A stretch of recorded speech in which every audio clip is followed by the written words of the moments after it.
Peterson says, clean your room. And they say, how far or how fast or whatever. Mom says, clean your room. You're like, get off my back, Mom. What the heck? I used to joke, like, how much is Big Mom's? How much is Big Mom's paying Peterson to get this message out there? If Peterson says, I'm not going to try an impression of Peterson. I've tried it. It's awful. But if you want meaning in your life, shoulder some responsibility. Peterson says that, and I'm like, me, because I fall in this category. I'm reaching guys in my own category as well. But okay, how high, how hard? I will run through a brick wall if Peterson says it. If a pastor says the same thing, it's a little bit cringe, like Peterson is based for some reason and everyone else is cringe. No offense or anything. I mean, you're a pastor here, so I think you uniquely can answer this. What's the difference there? Hey, welcome back to another episode of Parker's Pensies. I'm your host, Parker Settecase, and this is a podcast where we explore thoughts in philosophy, theology, nature, and life with experts in those fields. I really love thinking about cool stuff, and you're invited to come think with me. On today's episode, I'm going to be talking again with Paul Vanderklay, and this dude's awesome. I love exploring the world of the intellectual dark web, if that's still a thing, meaning Jordan Peterson, all that good stuff from a different perspective than you'll get really anywhere else. Like the apologists are going to say something different than some of the Christian philosophers, than the secular philosophers, and on we go. So I'm really excited to jump back in with Paul and continue our conversation from last time. Before we do, though, I want to thank everyone over on Patreon for making this podcast happen.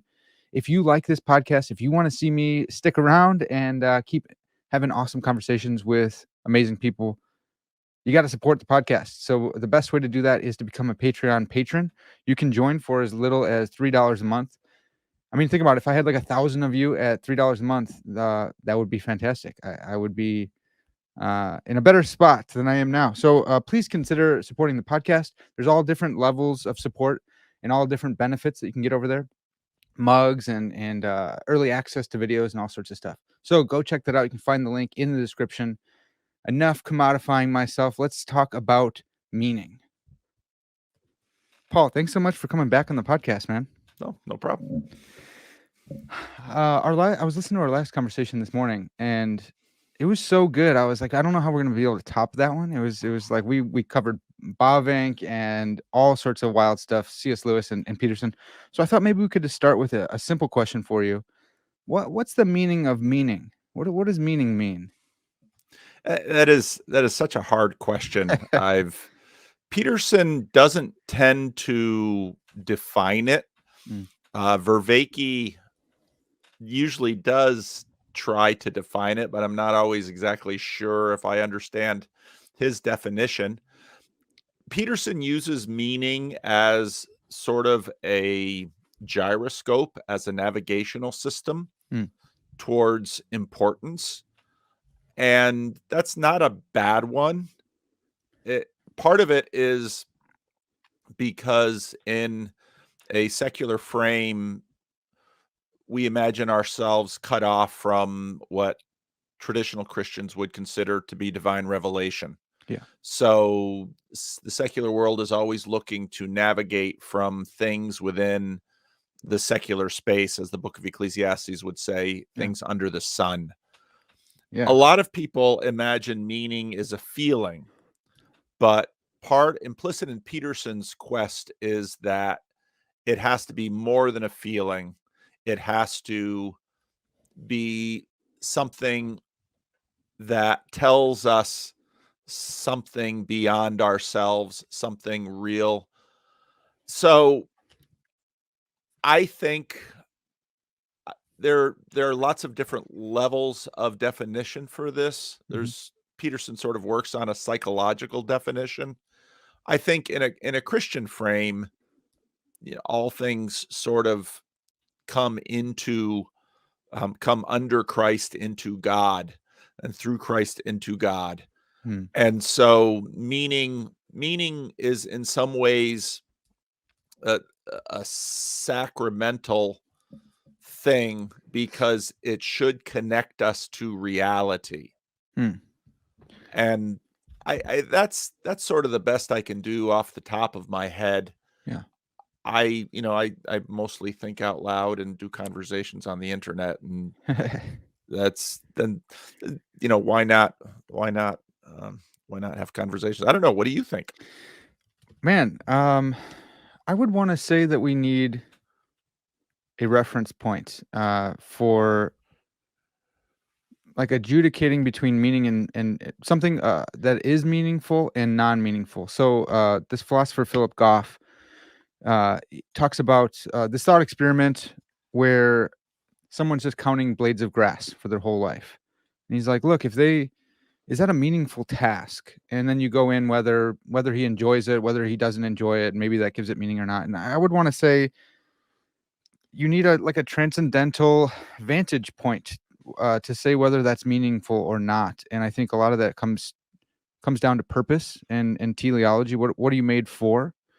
And I think a really big problem with that perhaps has led to the meaning crisis. I know that could be a cliche by now or something, but if you separate yourself from your teleology, from your purpose, then it seems like we fall into the position of Nietzsche's madman. We're falling downward and forward and backward all at once because we don't have this goal, this purpose, this teleology from the outside that says, here's what you're made for. And when you are following this path, then you are getting closer to your purpose. So I think we need we need a path. We need a target. We need a mountain that we're looking at, or a North Star, or you fill in your favorite analogy. But I would want to say it's like it's a transcendental vantage point that we can say, look, if I go that way, I'm heading towards meaning.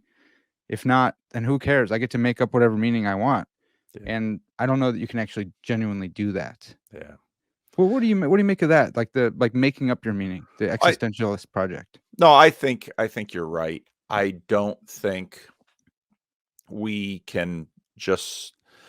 So I'll go back to lately. I've been doing my adult Sunday school class again, and one of the things I always present to them, a place to start, is what I call the great puzzle, which is throughout at least recorded history, we've been trying to figure out how the world can be both a place of trauma and a place of glory. And there are whole varieties of answers that are given throughout recorded philosophy, religion, history. And the contemporary one that sort of has supremacy in the secular world is this idea that the world is fundamentally chaos and that there is no such thing as history. There is no such thing as purpose. These are all things that we impose upon a chaotic world in order to, well, that's a good question. In order to what? Right. And so your connection with teleology and purpose, I think, is very good. One of the things, if you listen to Jonathan Peugeot, he continues to want to make narrative foundational. And that's one of the disagreements between him and Vervaeke. Vervaeke doesn't want to set narrative that low and doesn't believe that narrative should be is that far down in the stack. But I'm a pastor, and what that means is I work at a fairly pragmatic level for people. And I don't tend to necessarily have to engage in the philosophers in their battles. But what I do see is that even if someone asserts that at the bottom of the stack is chaos, nobody can live that way. And I think part of the reason we're having this meaning crisis is that intuitively we cannot sort of distract ourselves from our ontological assumptions, even if they're not conscious. And so at a deep level, people who want to continue to profess that it's chaos at bottom and not meaning or purpose will, especially when they're pushed, have a crisis at some point, which looks like what we're seeing. Yeah. Well, I love the idea of narratival or narrative foundations. I just had just did a podcast episode on that with an analytic philosopher, and it's really cool to see it touch on everyone. Peterson's not an analytic himself by any stretch. He's very continental, but to see that we find people looking for narrative structures and finding them, and so I think I think narrative realism is really important to say that yes, like there isn't an overarching or undergirding story to reality, and that is more fundamental. I think on a Christian view of the world, that makes sense. And I think actually, some of your neo-Calvinist roots, creation, fall, redemption, consummation. What do you think? What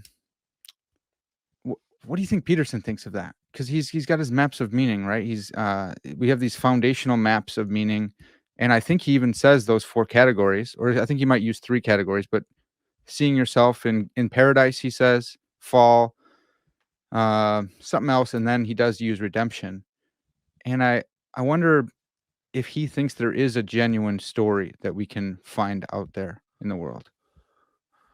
My read on Peterson continues to be sort of a seeker.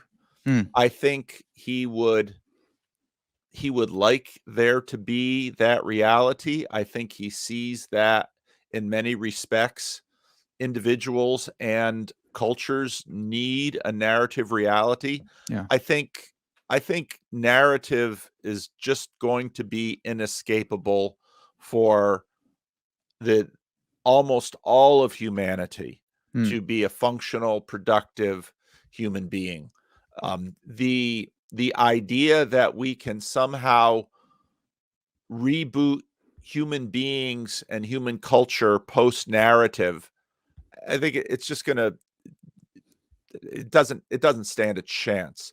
But yet Peterson, I think one of his most transparent conversations was with Jonathan Peugeot. mm, And I think Peterson wants it to be true that it's narrative all the way down, yeah. and that the narrative that goes all the way down is in fact a narrative that is meaningful and participatory for us. Yeah. But he's not there yet. Tim Yeah. Keller made the comment about evangelism that usually the first step in someone becoming a Christian is that they want it to be true. Hmm. Now, in terms of defining Peterson, you have to really pay attention to where we're sort of locating the meaning of the label Christian, because you can take a very broad definition, someone like Peterson, and in fact, Tom Holland, which would say anyone who is meaningfully embedded and participating in Western civilization functions as a Christian. It's Right. just too deeply embedded for us to really escape, much to the great annoyance of people who are self-professed atheists. Right. But depending on where exactly you locate that label as Christian, Peterson hasn't, at least to my knowledge, gotten to the point where he would want to, let's say, profess discipleship in terms of a community. So he's in that way not unlike a lot of people who are out in society and continue to sort of identify as Christian, but don't bother participating in a Christian church. Yeah. That makes a lot of sense. I've been working on a YouTube video for just one question I would ask Jordan Peterson, and I don't think I'm gonna ever get him on this podcast, but maybe, but every now and then you can catch his eye with something shorter. And I just want to. I thought, what would I ask him if I could ask him just one thing? Maybe if I went to one of his shows and I got the mic or something. And so far, I've come up with this question, Dr. Peterson: do our most fundamental maps of meaning actually correspond to something objective in the world outside of our minds, outside of our heads? I think because that's even better. Because with his maps of meaning, he is bringing these 2 projects together: the world as a forum for action and the world as a place of things. And I think he's doing that in order to bolster the world as a forum for action, where we find meaning and morality and religion and myth and all the important stuff of life. which gets ousted by the world as a place of things, a scientific worldview. And he's bringing those together, talking about the two hemispheres, order, chaos, and fundamentally, our minds developed because we wanted to use abstract reasoning, abstract map making to map our environment instead of actually going out and risking. And so I thought this question could get at like the heart of where he's at, because he would say, of course, our maps map onto the world insofar as that's neuropsychology, order and chaos in our two hemispheres. But do they correspond outside of our head, right? Like, is there actually an objective story that we can find ourselves in, that we can discover instead of projecting out like Immanuel Kant, projecting outward? I wonder, how do you think he would answer that? Like, you just gave me a really good analysis, but with that question, do you think he right now would say yes, our maps of meaning do map on, or no, it's just mapping onto our brain instead of reality outside of ourselves? I don't know if he'd give you a one word No, he answer. wouldn't. Of course he I wouldn't. think he's always trying to answer this question, and he certainly leans yes. Okay. But you'd also have to, I mean, for him too, the question would be, okay, you want me to move my lips and move air through my lips and make a verbal sound, or is this what I live through in my life? And I think his answer would be that we certainly act as if this is true, and we can probably live no other way without falling into a nihilist pit. Yeah. So now I think a lot of so most of us who are public, professing, committed, church-going Christians want to see others join us. That's part of the Christian project. Yeah. And so there's nothing wrong with that. I think deep in the cultural conversation now, evidenced not only by many who, like Peterson, have not participated in church in a meaningful way throughout most of their lives, or those who are deconstructing and leaving the church, is to what degree and in what way does church participation, and that goes all the way from worship, which is at the center of what Christian churches do, into community, benevolence to the poor, et cetera, Mhm. in what way does that participation, in what way is that participation meaningful in the bigger question of engagement with the deepest level of reality? Mm. There's a skepticism out there. And, when I pray, is that merely psychological? And I think the conversation, despite the fact that numbers are sort of turning the other way, there's always a lag effect in this. The conversation is clearly turning more towards living out, at least imaginatively, a relationship with being, capital B, which is, one of Peterson's preferred in his writings, at least. Right. But what about the institutions? And that, of course, shouldn't come as a great surprise, because institutions have been in crisis since the 60s and 70s. Mm-hmm. So that's I think, where a lot of Christians want to pursue these questions in the abstract, but people don't live in the abstract. Right. And so the questions for Christian leaders and those who are participating in Christian institutions, I think, comes down to asking ourselves about both the sort of rationale and the shape of our institutions, and how do we help those outside the institutions and this participatory narrative connect these institutions with the broader frames. Yeah. Paul, that's awesome. I can imagine someone listening and thinking that you're promoting the seeker sensitive, felt needs type style, and I don't think you are at all. But how would you distinguish between like the mega church style of like, hey, come on in and we'll have popcorn and Marvel movie night type stuff, versus like being I kept thinking in my head as you're talking, like an evangelist of meaning, Yeah. towards culture, who's desperately searching for it, or maybe doesn't even know they're searching for it, but is desperately lacking it. What would be the difference between an evangelist of meaning type style versus that felt needs? Let me just appeal to, I don't know, your baser desires or something like that.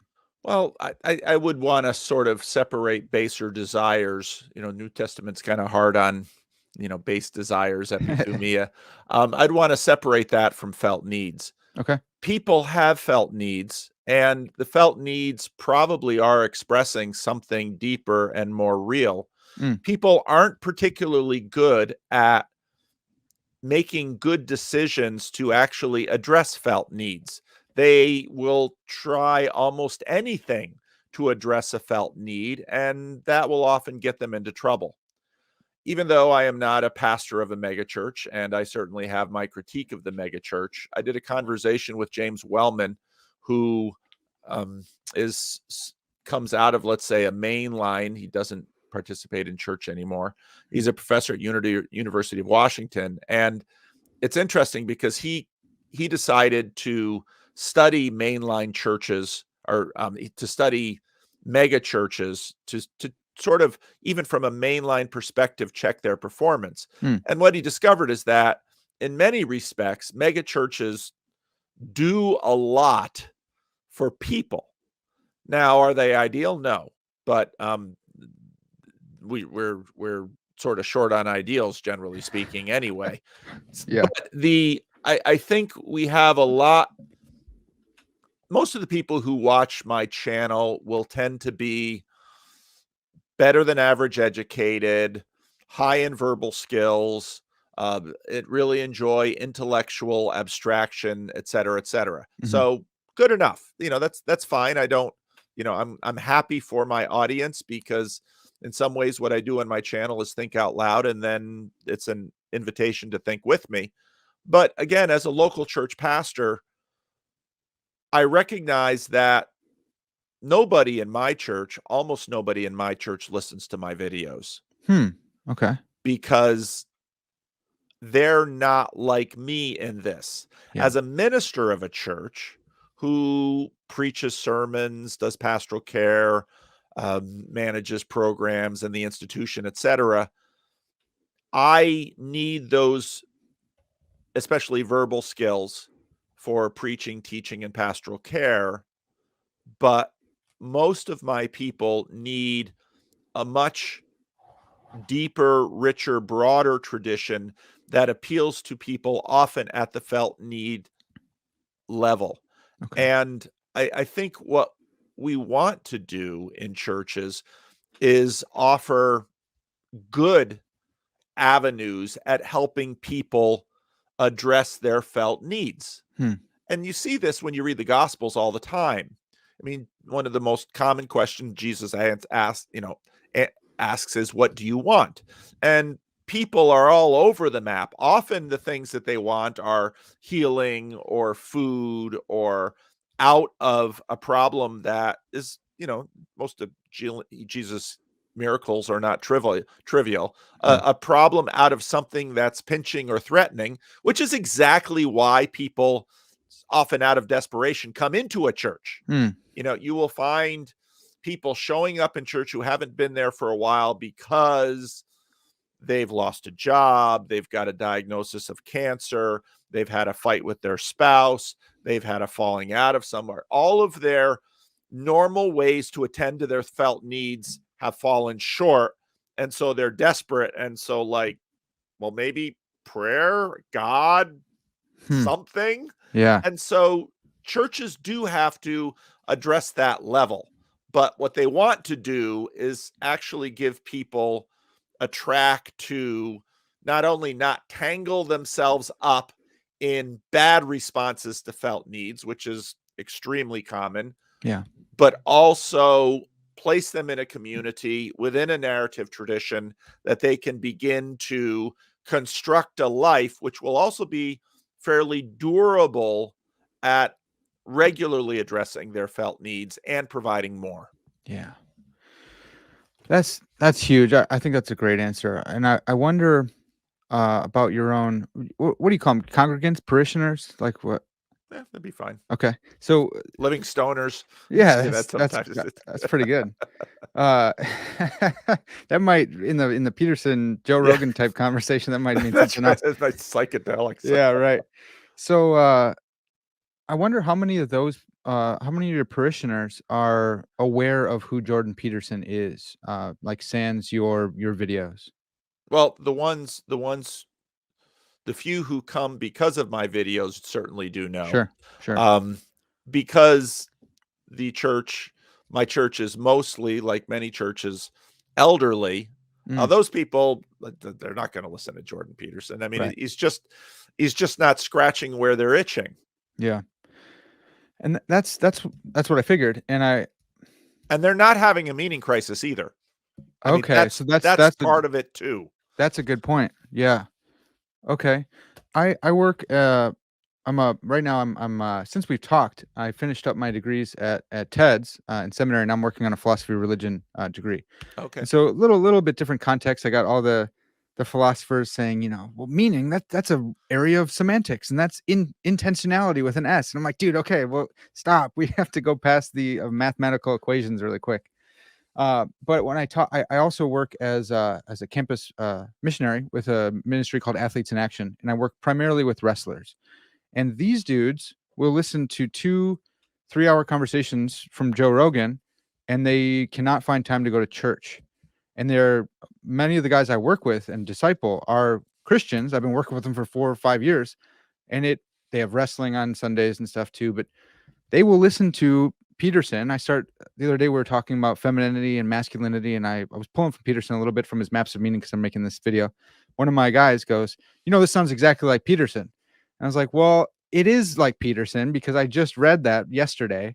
And it's funny that you can recognize that. But if I start quoting from Proverbs, you have no clue where that's coming from. I think those are probably the meaning crisis folks, that wrestlers fit within that category. How do we reach them, the guys who do know about Jordan Peterson? How do we reach them as evangelists of meaning? Well, a lot depends on what you mean by reach, because in some ways you are reaching them already. But if your question is, how do these men get enfolded into body life, as we might say in church, that's a really good question. And the answers that I've seen happening are interesting. And I've certainly seen in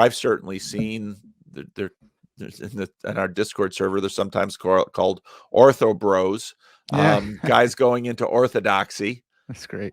And that's interesting because, again, Orthodoxy, Catholicism, some Anglicans, very sacramental type liturgies are connecting with a certain group of individuals and helping meet some felt needs. It's going to be interesting to see how that goes long term, but part of what that says is that some very old methods still have a lot of life, and that's a good thing.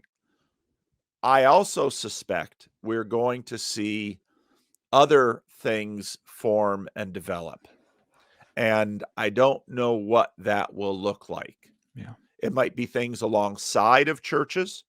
Protestantism has always been about a flexibility with wineskins in order to address contemporary felt needs.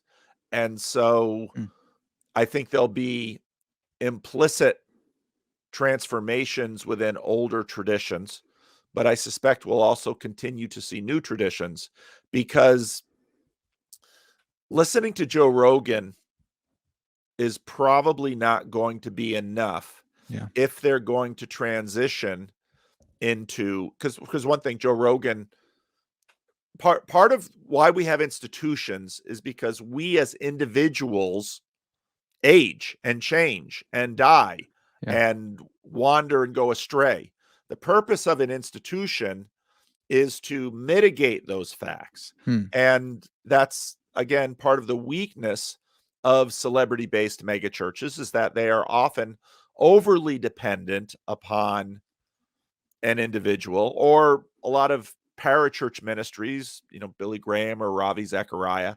Yeah. So churches are in fact designed to transcend the leadership and to in fact abstract them out, so there is leadership across transformations and permutations.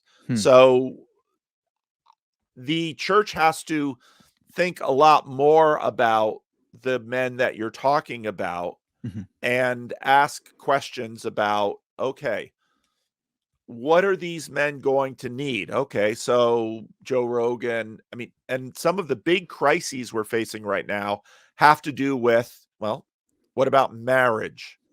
Does marriage remain a viable institution? And if so, family, does that remain a viable institution?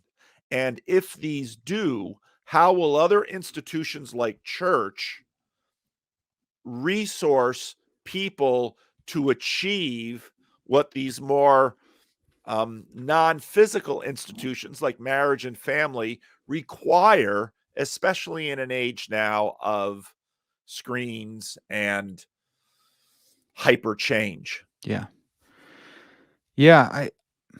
I think about the fact that I used to, if Peterson says something, there's a certain amount from like guys from like 18 to 30 are going to be like, yes, okay, cool. Peterson said that, I can go that way.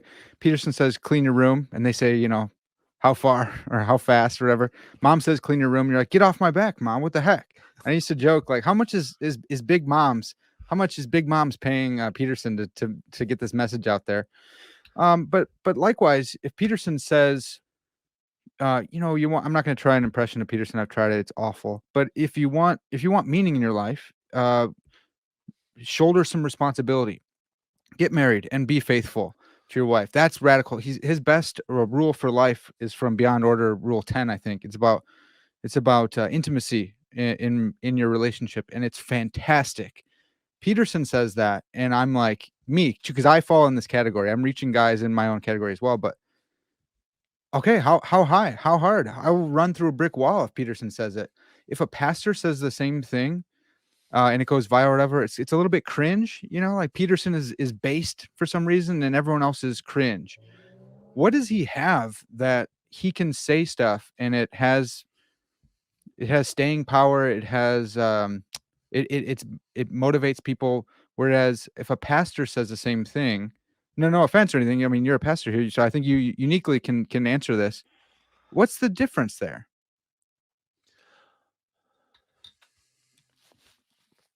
It depends on the pastor. There are some Sure. pastors, if there are some pastors that could say it wouldn't sound cringe. Okay. A lot of it has to do with the reputational valence that institutions have had. I think in some ways the orthobros today are the new iteration of the young, restless, and reformed. Yeah. That was a generation ago. Totally. Now, you look at how Mark Driscoll, moved young men.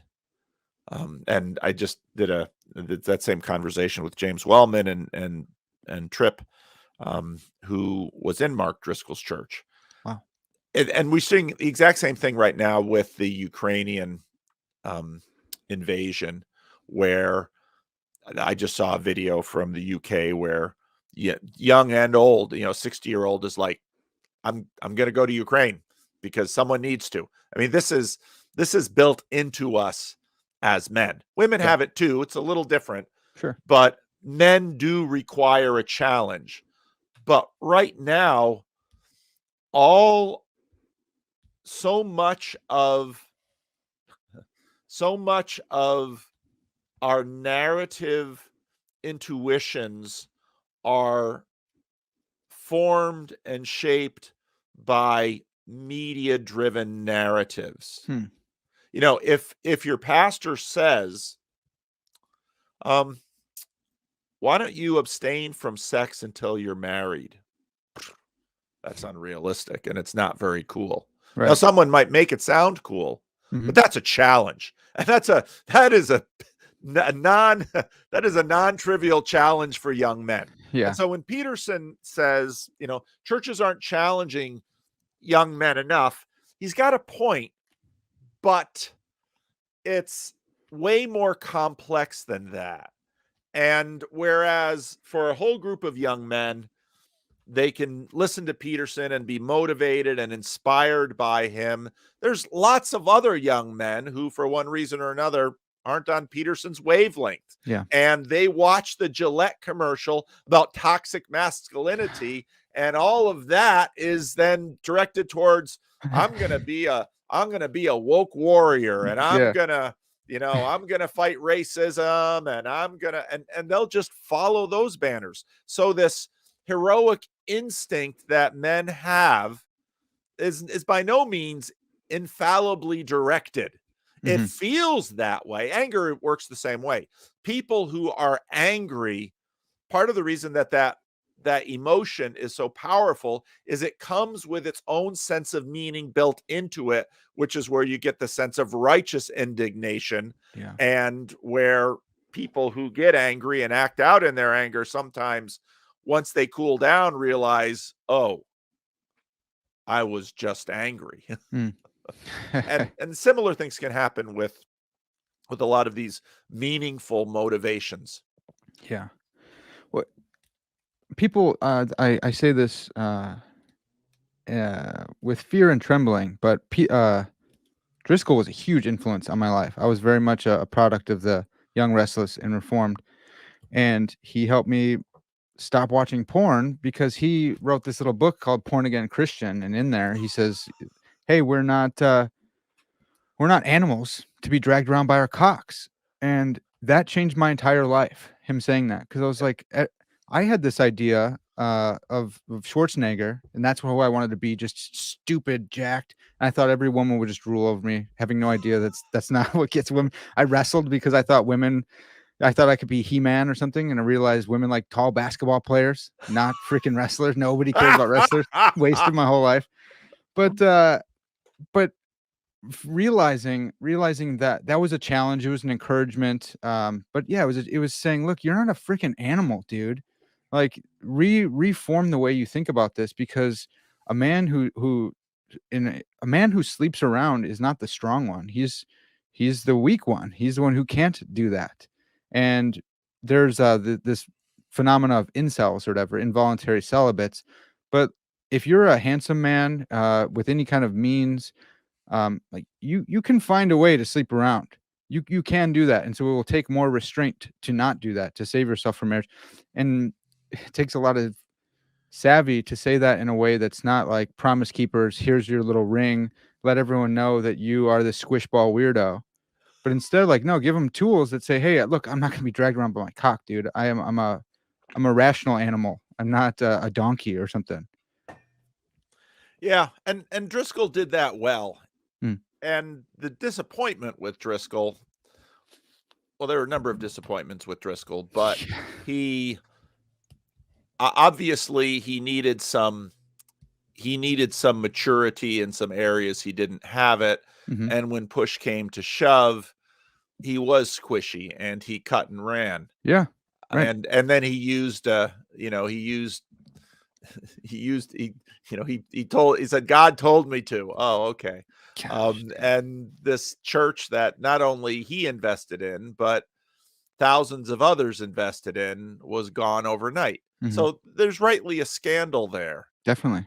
And it would be nice to, there's a ton of wisdom in what the church has gathered over years. And, the idea that if Driscoll had, let's say, submitted to a degree of discipline and, worked on some of these things, perhaps with some older men that could have said, you're clever, you're sharp, you're funny, you're inspirational, but this is something that's going to have to wear well over time. And it doesn't mean you have to be perfect. It doesn't mean you can't make mistakes. And it doesn't mean that apologizing is weak when you do. Right. But it does mean that you learn these long-term virtues of faithfulness in the same direction, of strength over time, because just as you said, it's a function of self-denial to be able to be able to manage things over the long haul for a community. And this is where some of our narratives that are easy to display on film don't necessarily transfer well in our imaginations when we think, okay, what does it mean to be a good father and a good husband when you're going to be married for decades? What does it mean to be a good pastor when you're going to be leading the church for decades? And there will be stumbles, there will be errors, there will be all of those things because you're a human being. Yeah. But, when by the time people get to my age, pastors are starting to think about, how do I finish well? And it doesn't mean you didn't make mistakes. It doesn't mean you haven't stumbled. In fact, I like to look at Judas and Peter. I mean, part of the difference between Judas and Peter is Peter didn't go hang himself.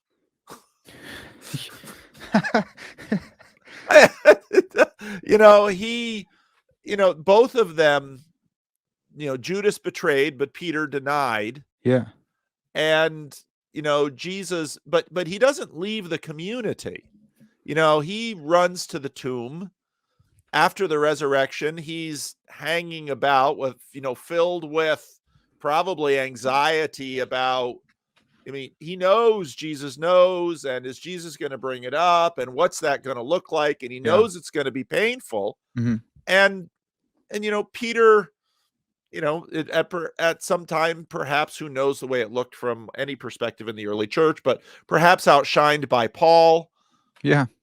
Or maybe not, who knows? Because the complexity between, that early church fight in terms of its Judaism and the Roman character, it's tremendously complicated. But Peter goes the distance. And what would have been nice out of Driscoll would be, lots of people have made mistakes in the first decades of their careers. And what do you do? What does the whole thing look like? And he could have been a really good example of, hey, I messed up. And you don't have to use the squish ball language. You don't, I'm so sorry for those I hurt. Look, I messed up, man, and I jacked up a whole church of people. I apologize for that. Like, there's a way to do it which would be genuine, hopefully, not just, you didn't have a whole team make a script for you, because we can tell. I think that I got off the Driscoll bandwagon a little bit earlier than a lot of my friends, because he started doing this weird thing talking about his neck size. He'd be like, look, your pastor has a huge neck. I have a huge neck, blah, blah, blah. Like, not talking metaphorically, literally about his neck. And I was a college wrestler. I know what a big neck looks like. Mine was way bigger than his, and mine was not large compared to my teammates. So I was like, what is this weird thing he's doing with his neck? Why is that the mark of a man when you're a pastor? You're not a wrestler, dude. Go away. And it was just like this weird key that I keyed in on. After that, he started calling himself the father of his church, because now he's over 40 and now he's a full-grown man, talking about the color of his beard. Now I have gray hairs and stuff. And it's like, look, Paul, I can talk about your beard because it's glorious and it's like Gandalf the White. But if you came on to my podcast and you're like, everyone, look at my beard, look at how white it is. It's like, if you weren't joking, then now this is really awkward, because Proverbs says, let another praise you, not your own lips. What the heck are you doing? Right. So I started seeing that there's like this weird, the cringe masculine church leader pastor is the one who talks about himself as being a boss, of being this stud. Like, that is super cringe. I think of this guy. There's this viral video of this dude talking about being a youth pastor and punching this kid in the chest. Have you seen this one? No. He thought it was like the best thing. He's like, look, I told this kid, hey, Ben, when are you going to start taking God seriously? And I punched him in the chest, crumpled the kid. And he thought it was like this BA moment where all of us can be like, yeah, tell that kid. And we're all like, that's child abuse. What are you do? Why would you brag about this? You're fired and maybe going to jail. It's unreal. But I with all this, I have genuine confusion on what does it mean to be a man? What does it mean to be a manly man? Because I think there's a category of manly men that we need in society that, Yeah. of course, not everyone's going to be the manly No. man that we look up to, but we Nope. do need men to play that role. And Yep. are they allowed in our churches? Yep. That's right. And it's the same with women. I mean, there are women who fit a certain, they have a body type, they look a certain way, and there are women that don't. Right. And, we've had, now 50, 70 years of conversation on that side of the aisle where, women got to work on these things. Well, men got to work on these things. There are men that are big and strong and, however you phrase it. And there are other men that are, smaller. One of the interesting things about Peterson in his I was just going to say, exactly. Yeah. with his daughter and his wife in that video about personality types is Peterson notes that, again, there's a personality spectrum. And in many ways, Peterson's high points are more common with women than with men. Yeah. And, Peterson cries, fairly regularly. And yet, he's not a short guy, but he's not my size. He's Paul, let me jump in. There's one thing that maybe you don't notice, but for me and folks like me, he crosses his legs like very easily. This I know it's weird, man. I know it's crazy. I've never noticed that. He crosses them super easily, and I've thought about it because I watch him a lot, and I'm like, I couldn't do that. He looks very intellectual when he does it, but I can't do that. And a lot of my type of dudes, we don't cross our legs. We're bigger. We can't. It's hard. Whatever. Right. Or we make fun of each other. We tease each other. And yet, none of us care that Peterson crosses his legs like that. We notice it. We notice it, but we're not like, oh, he's not a man because he can't cross. But other people, if they do that and they're not Peterson, you might go, oh, look at this guy, dude. Come on, man. That it's a weird thing, man. I know it's super weird, and maybe we need correcting in that. But that's something. I think it's hilarious. Well, I don't think Peterson would be. I don't know if he would or wouldn't. He doesn't. He's not an insecure individual. No, and why don't we care? Like, if we care about other people doing that, how can all these big burly men, they start crying and they're like, look, Peterson changed my life. Peterson this and that, and he's the one who can bring out all the emotion. And we think of him as this masculine dude, but when you hear him talk about himself, he's like, look, I'm more disagreeable. I have feminine traits, and none of us are like, well, you sissy. We're all like, okay, keep talking. Tell me more. Yeah. Why is that? How does he have that? Where does that come? How do we get that? Well, I guess that's not unusual. If you people need to read more history. There have been many heroes in history who have been small men. I mean, men come in different sizes, and I'm tall. I didn't choose how tall I would be. Yeah. Being tall is generally speaking nice unless you have to ride on an airplane and coach. And then it really sucks. Yeah.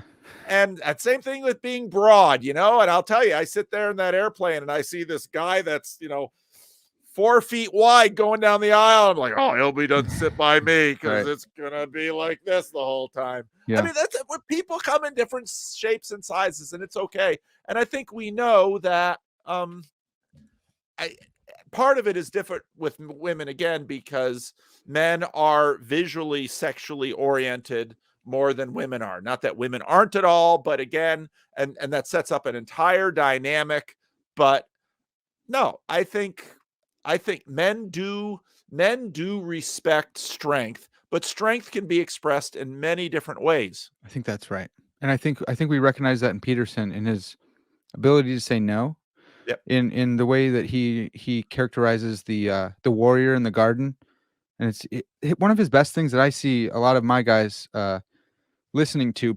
Someone will clip out Peterson and they'll put some guy working out and they'll put motivational music in the background, but it'll say something like, Don't be afraid of the strong man, be afraid of the weak man, because you have no idea what the weak man's capable of, or wait till he gets power, or being his analysis of like meekness. Meekness, if you're going to be meek, then you have to actually be able to be strong, be able to do harm and choose not to. Because if you're just weak and you can't do anything, we shouldn't clap for you for not hitting that guy.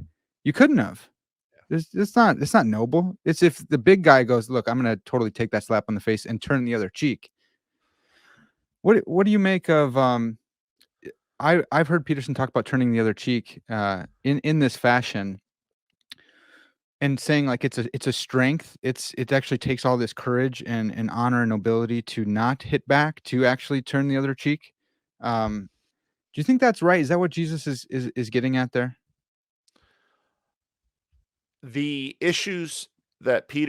unresolved issues that Peterson has with respect to his ontology Mm. and how true the narrative is, in some ways, impacts when he deals with some of these statements of Jesus. That's really good. Some of these so the Sermon on the Mount begins with a set of Beatitudes. Mm-hmm. And if you're familiar with the Psalms, you know what Beatitudes are. Psalm 1 begins with Beatitudes. But Jesus' Sermon on the Mount, those Beatitudes are just so, Jesus takes sort of the karmic religion of the Old Testament, which is if you are obedient, if you submit to God, if you fear the Lord, you will be blessed. Mm. Jesus takes that and inverts it, but he does so in a way that sort of that basically integrates the teaching of the book of Job. And this is something that I think Christians often miss, is this transition, how Jesus and Job fit together, and how Jesus really integrates and applies Job throughout. Because the question is, okay, if Jesus can still a storm, he can make a storm. And just go ahead and read through history how many naval battles have been determined by storms. Yeah. And if Jesus can raise the dead, he could certainly kill. Holy cow. This is gold, dude. Holy cow, that's awesome. If he can raise the dead with a word, he could kill with a word. Yes. Now, we all understand killing, and it's far harder to raise the dead. And so Jesus has this power, which anyone who sees his miracles understands and is terrified by. He could give you leprosy, just like Old Testament, put your hand in the cloak and pull it out. Now it's leprous. Right. Jesus could do that because he had the power to heal that. Right. Which is the harder thing to do. Right. That's crazy. That's his power. That's how strong he is. Now, often when Jesus says things like turn the other cheek and the meek will inherit the earth, and this is where I complain about Peterson's definition of meek, because he can't go there, because again, the ontology all the way down in the story of Jesus is, look, Jesus, you have it in the Gospel of John. Jesus is in the Garden of Gethsemane, and he basically says, I am he. And in the Gospel of John, the soldiers fall on the ground. Right. Yeah. And that's just, again, a clue to his power. Mm-hmm. Should Jesus fear the temple guard? That's laughable.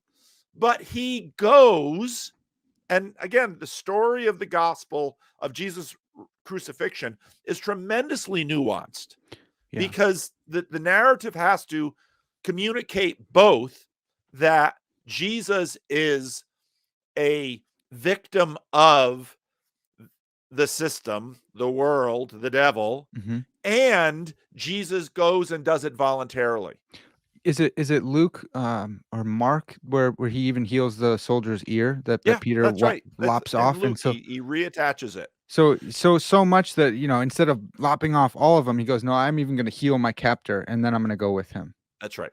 Yeah. And he says, those who live by the sword die by the sword. And he's making a comment about strength and saying that has power. Yeah. But that is the way that power works. Yeah. Now, why then do you turn the other cheek? Why then do the meek inherit the earth? And it's because finally God is in heaven and this is his story and his will be done on earth as it is in heaven. That is the way. And so Jesus, who has all of this power, will not use it at exactly the moment that any Hollywood hero would use it. Yeah. And that's the story. And so this is, and Peterson can't quite go there because, again, when he's talking to Peugeot, and then Peterson is like, well, could it really be that narrative goes this deep? And Peugeot, of course, says yes. And Peterson's, I want to believe it, but that's where Peterson is at. And so that's why when you get down to it, he can't quite go all the way to the bottom with it and say the meek inherit the earth, because finally all of these questions about strength are resolved in the story and God's will be done. And that's why the meek inherit the earth, because God raises Jesus, who acts with meekness, even though he, like Peterson's interpretation, he has all that power and he acts with the meek and is destroyed. But then again, Jesus, the one thing he keeps calling himself is the Son of Man. You look in Daniel 7, the Son of Man inherits the earth. That's the story of Daniel 7. The Ancient of Days calms the beasts, and with the clouds of heaven comes a Son of Man who inherits an eternal kingdom. That's the story of the Bible.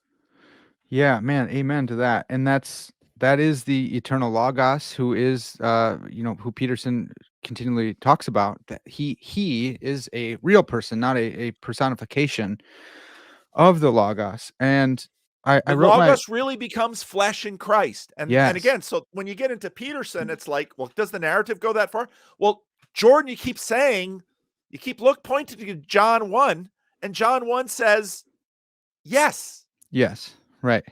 Well, so I don't know if Peterson catches this either. The deepness of the Logos and the and Debar in the Old Testament, the word of God created by his word. Psalm 33, he breathed out the stars. Tolkien and Lewis describe God as creating through song.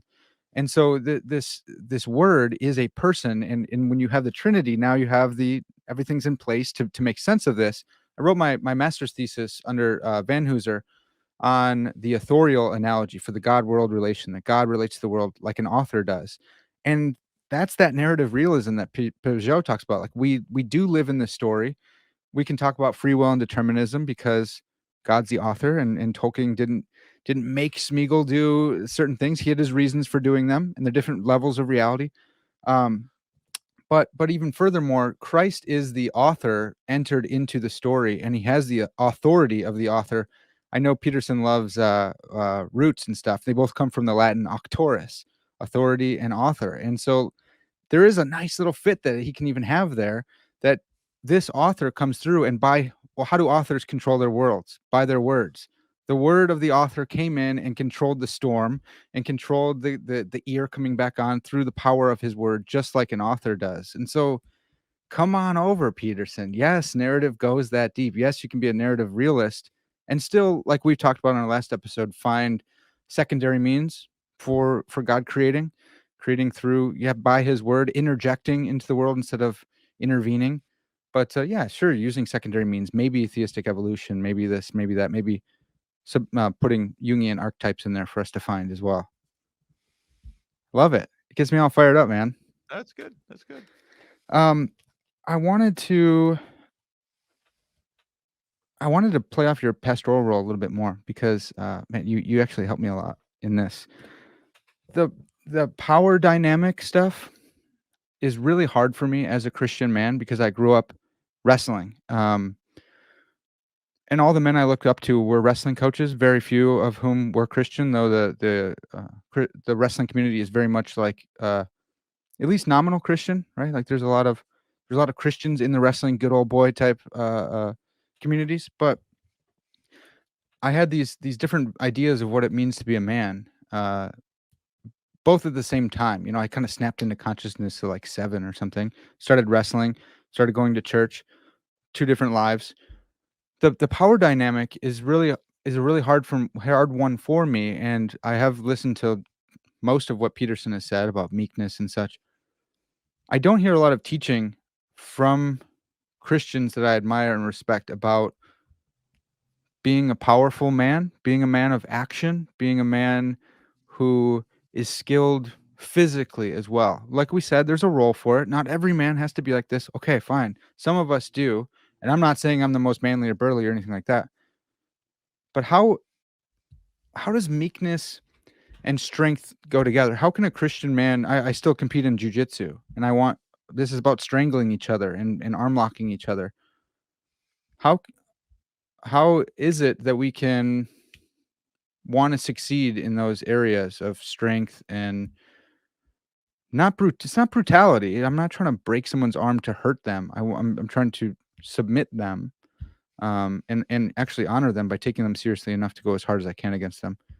Well, what do you think out of this stream of consciousness I'm just kind of tossing at you about a Christian man wanting to be powerful? Is that okay? I think it is. God, Eric Liddell, Chariots of Fire. Yeah. God made me fast, and when I race, I feel His pleasure. Hmm. I mean, so there shouldn't be any embarrassment or qualms about the physical strength that you've been given. Hmm. There are a couple of things that I think are beneath some of these hesitations. One of them is that since the Industrial Revolution, we have entered into a world where human physical strength is no longer the tool it used to be. Hmm.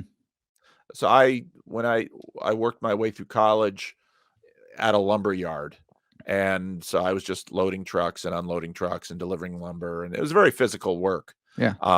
And it was great work for me because you're in college all the time. It's just all this brain work, and then summers you get to just be outside all the time and using your body. It sounds awesome. And this probably towards your point, but like to me, that sounds like a fantastic job.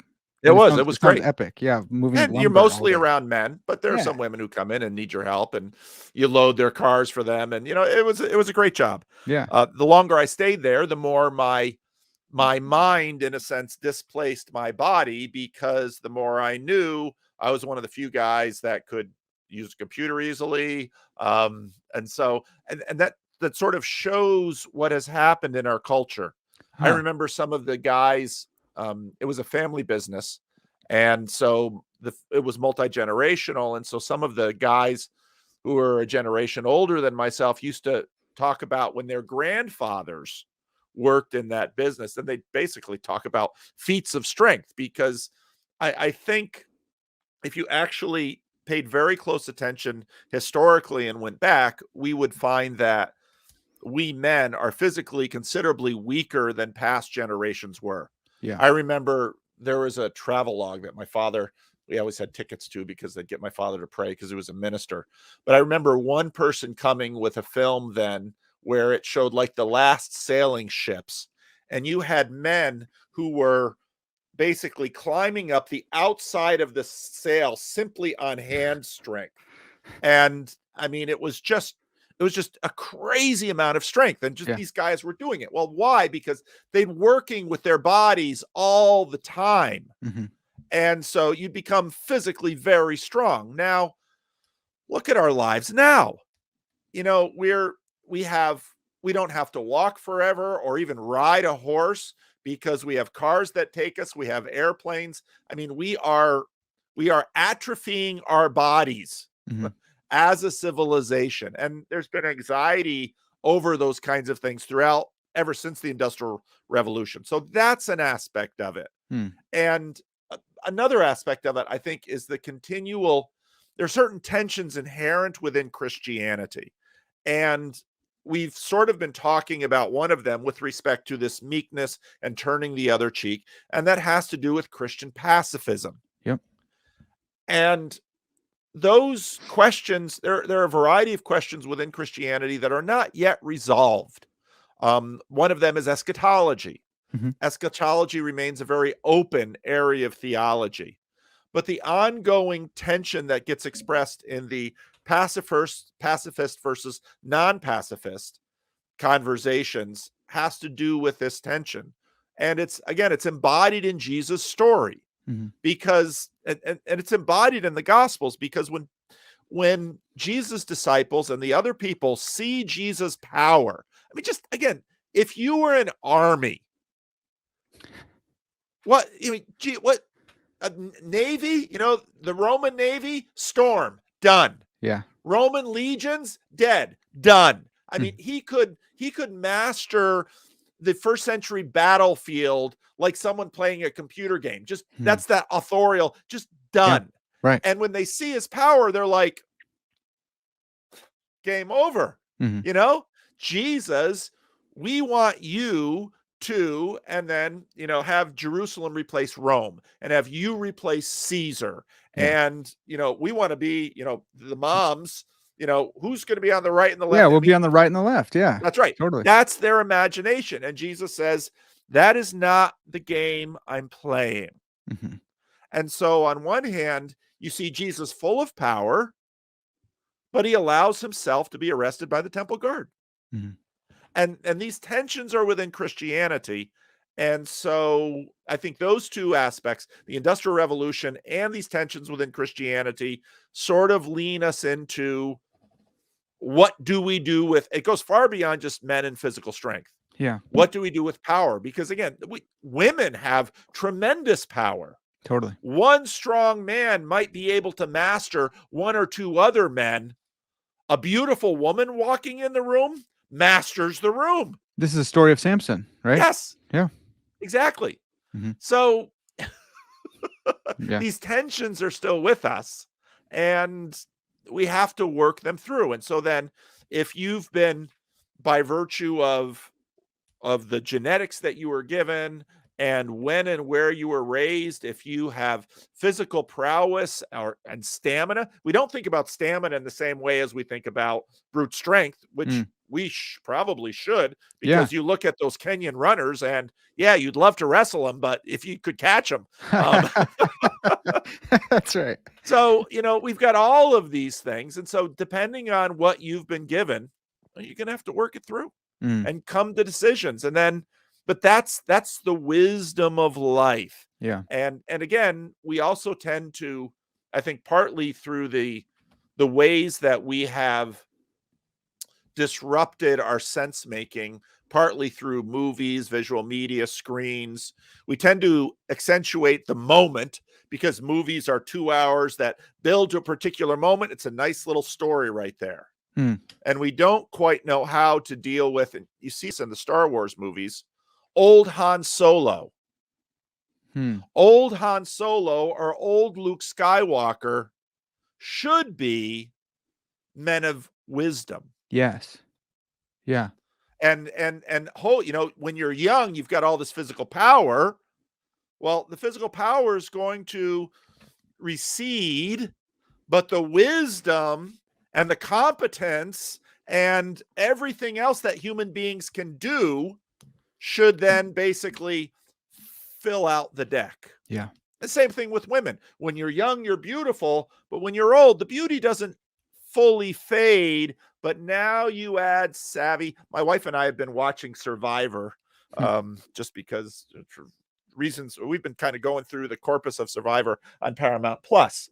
And it's just been so interesting watching youth, because Survivor tends to cast often models, it's television. So they'll cast models. And what you find is that when you're young, you just don't know enough. And you watch some of these older people come in and it's like, they can think 2-3 steps ahead because they've been around. And the young people are like, that's just what growing up and growing old should be about. Gain wisdom. Yeah.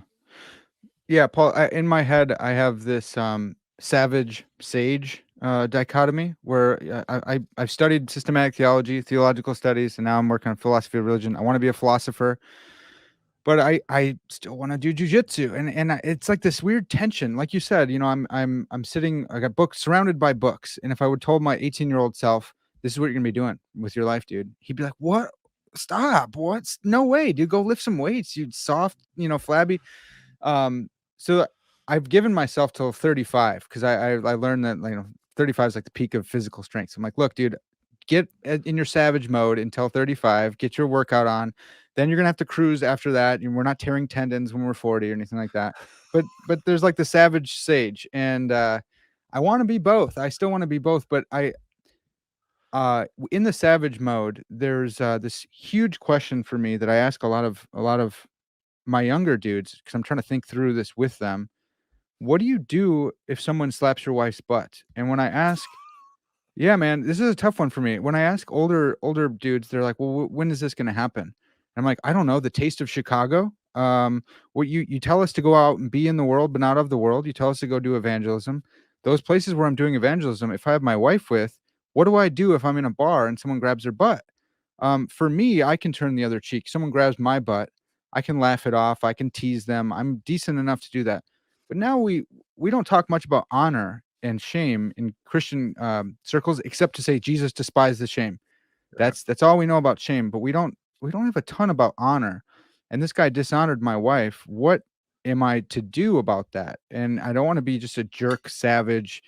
Me mad, me bash you on head. But like, I don't get a lot of teaching on that kind of stuff. What do you make of that one? First of all, if you're with your wife in a bar, I don't think anybody's going to touch your wife's butt. What if I'm in the bathroom? Oh, okay, then maybe. Okay.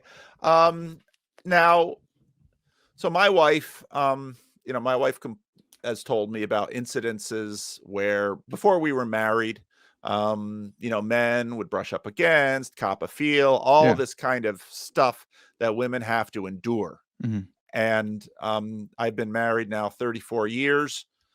There was one incident when my wife and I were first in the Dominican Republic, and someone came through with a motorcycle and snatched her purse. But they were on a motorcycle, so they were gone before I Yeah. even knew what happened. Right. I there is I think these kinds of questions you do have to work through with wisdom, Mhm. and I think it is different. I think you are, as a man, called to protect your family. Mhm. I have 2 daughters and 3 sons, and, I if someone was, mistreating my wife or mistreating my daughter, I don't know that that's shame and honor. I think Okay. that's just, drawing a line that shouldn't be crossed, and, we have police and courts, and they're all appropriate, Mhm. but, I was a campus cop, so during my summers, I worked lumber, and You did during amazing jobs, man. This is they were fantastic. great jobs, and so Yeah. then during the school year, I was a campus cop, and, I took that job seriously, and because the world is a dangerous place, and there needs to be laws, and there needs to be lines, but I think you have to think about what's necessary Yeah. and what's important, but you have to think that whole thing through. Now, I talk on my channel and sometimes on Twitter about all that I deal with the homeless here. Mhm. And I have a church with a lot of elderly people in it. And so on one hand, I don't want to be the kind of church that just excludes people with mental illness. Right. And so I do let untreated schizophrenics and people with a history of violence come to church here. But there are limits. Yeah. And I'm one of the younger, larger people here. I keep an eye on them. Mhm. And, I will, and it's just a fact that some of these, there was one guy, he was a unmedicated schizophrenic, and he was probably about 5'10", maybe 130, 140. Well, I'm 6'4", 240. Hmm. You know, I would find this guy sometimes getting riled up, and he could be a danger to women. But if I get in his face, off he runs. Yeah. I don't, there's no reason to apologize for that. Okay. I don't think it has to be about shame and honor, Okay. but you are supposed to, you know, protect your wife and your children. Yeah. Now, you're going to have to figure out in any specific situation what the wise way is. Hmm. And most of the time, now my wife and I don't go into bars, but let's say on public transportation in the third world, Yeah. where these kinds of issues are very common, you stand here, I'll stand here. Someone wants to, I've had women feel my ass, you know, and to me, it's like, you know, hey, It's a little bit they're different. usually Yeah. old ladies are, you know, 80-year-old. Hey, pastor, why don't you and me go away? Yeah. Yeah, not happening. But, you know, no, so I don't think you need to be afraid of that. You Yeah. just, in any given circumstance, do what's appropriate. Yeah. Okay. So I bring it back. I want to bring it back to Peterson here. He talks about and maybe you'll say this is again to the ontological question type stuff, but he says you have to say no and you have to mean no. He talks about this, and a lot of people have found this really helpful in dealing with toxic relationships with parents, with boyfriends, girlfriends, saying no and meaning no. But when it in the realm of manhood, there is an underlying threat of violence with the no. And he's talked about this, and he's taken flack for it from feminist interviewers and such. Um, but behind the no, no, you're not going to go past here. You shall not pass. You know, like Right. I don't have my fists up, but I'm saying no to you.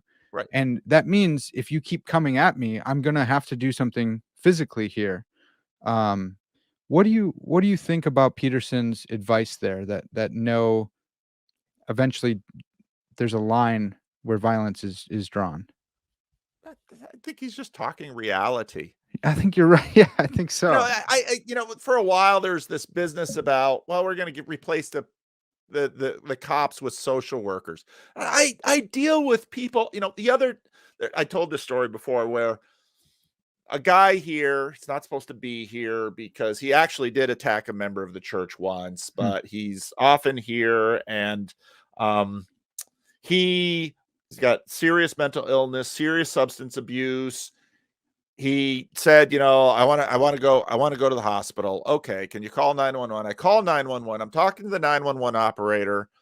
You know, okay, here's a guy. I've known him for a decade. He wants to go to the hospital. Can you send the ambulance? He was dehydrated, couldn't keep anything down. And then the 911 operator calls me and says, does he have a history of violence? Yeah. Does he have any weapons? I said, well, what do you mean weapons? Because does he have a gun or a knife? Well, he doesn't have a gun, but I know he's got knives. Hmm. Okay. So first they had to send the police, and then they sent the fire truck, but the fire truck got here early. Hmm. So I had 5 burly firemen standing there waiting for the cops to come. And the cops come, and it's one guy and one woman. And it's like, between me and the 5 burly firemen and the guy who's dehydrated, you know, this safetyism is a little, Mm. but the firemen are just, you know, they know the law, they know the Yeah. rules. There they sit and wait. Yeah. Finally, when the cop gets there, then they can treat the guy. So we Right. got 7 people here. You Hmm. know, yes. Is there a layer of physical violence potential out there? Yes. Hmm. Yes.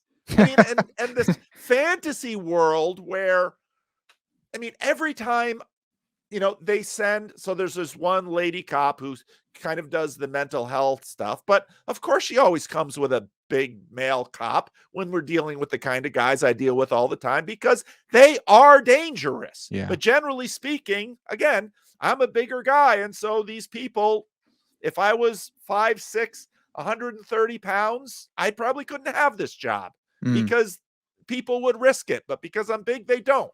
Does that mean there's potential for violence? Sure. My father had the same thing in Peterson. I'm the same size that he was. And, one day he was, it was a very rough area that we lived in and that he worked in. And one day, someone decided that he was probably about my age then. They were going to, try and just, roll him and grab his wallet, which was hilarious because my mother never gave him any cash because he'd just give it away to poor people. But so some guy, comes up to him on the street and starts, my father grew up on farms. He was very strong. He used to do one-handed push-ups at the drug rehab center because they're all bragging about how strong they are. Here, watch this. Yeah. And, he used to pick up his Volkswagen just to show him, I can, you think I'm a dominee, I can't do anything. I'd spent all my formative years working on farms, which was all physical labor. And so, so the guy attacked him and he just pushed him back. But everybody in the neighborhood knew him. And so then when everybody on the street saw it, you can't touch Rev. He helped my grandma and he helped us move and he helped my cousin who was on heroin. And, then the whole neighborhood comes up and the guy obviously didn't belong there because everybody in the neighborhood knew what my father did for the neighborhood. All of that is real. Yeah. So this pearl clutching about it's just silly. Yeah. It's going to go away. Yeah.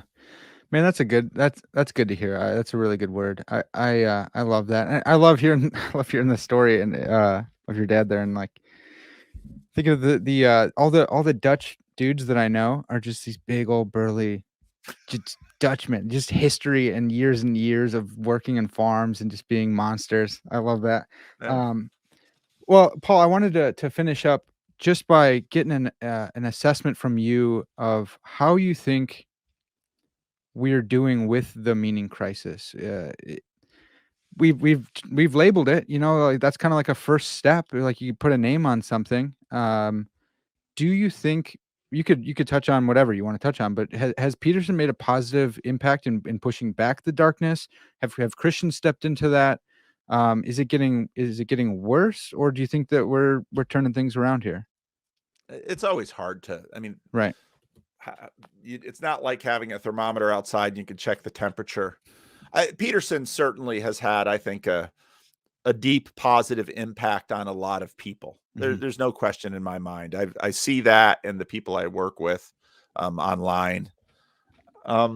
It's going to be interesting to see the way that this current war changes things. It's been fascinating watching European politics. I've watched a fair amount of European news since this thing broke. And now because of the internet, you just go on YouTube and you can watch German, all kinds of things. Most now have English language broadcasts of their news. And, suddenly Germany's like, we need a military. It's like, this stuff doesn't go away. Yeah. Human nature is pretty durable. And so, I look at wokeism as, in a sense, it's real partly because of a lot of factors that have come through history, but we're physical beings. We're going to have these same issues that we've always had. And hopefully a lot of the struggles we are dealing with, I think, are sort of necessary processes of adaptation because of the technological disruptions that we've had for the last 500 years. So the Industrial Revolution just sort of tremendously disrupted what had been sort of perennial patterns after the agricultural revolution, let's say. Yeah. And so factory work, well, now suddenly women and children can sort of work like men. And so then women in the household, and women have been having this conversation for the last 100 years. Yeah. Men, not so much. And so in a lot of ways, the stuff we're having to work through now, it's about time for men to work on this stuff. And men need to do the work. Yeah. Holy cow! I had never thought about that. You think about all the different waves of feminism, and I know people can take issue with how you chalk those up and everything, but there's been some waves, whatever they are, and yeah, there hasn't been that same conversation in men, really, and I don't know if you could unify us enough to have that conversation. Do you think is that possible enough? Well, Is I it? don't know that women are unified. Well, they were unified enough to have a broad conversation, right? Like not all women had this conversation, but enough to say that there were feminist waves, right? Yeah, yeah, but it's by no means settled. I mean, Okay, that's true. I, I mean, just go out and talk to different women, and Yeah, there are women that they want to have children, they want to have a family, and they want their husband to, you know, uh, women are all over the map, and this is, yeah, I think this is partly the distortion of the way that we're publicly doing narrative now. yeah. I see the same thing with race. So I've lived I've lived almost my entire life, possible exception of my college years, which was all amongst Dutchmen, which is very different for me. Hmm. But I've lived my whole life in communities in which I've been a racial minority. Wow. African American communities, Hispanic communities, now here in California, multi everything communities. We see these projected narratives about this is what it means to be black. Well, you know what? Black folks are people first, which Yeah. means they're all over the map. Right. I know black folks who voted for Donald Trump. I know black folks who would never vote for Donald Trump. I mean, I work, I've always been in church. I've always, all the churches I've ever been a member of in North America has had significant, if not majority membership from African Americans. Hmm. They're people. Yeah. Amen.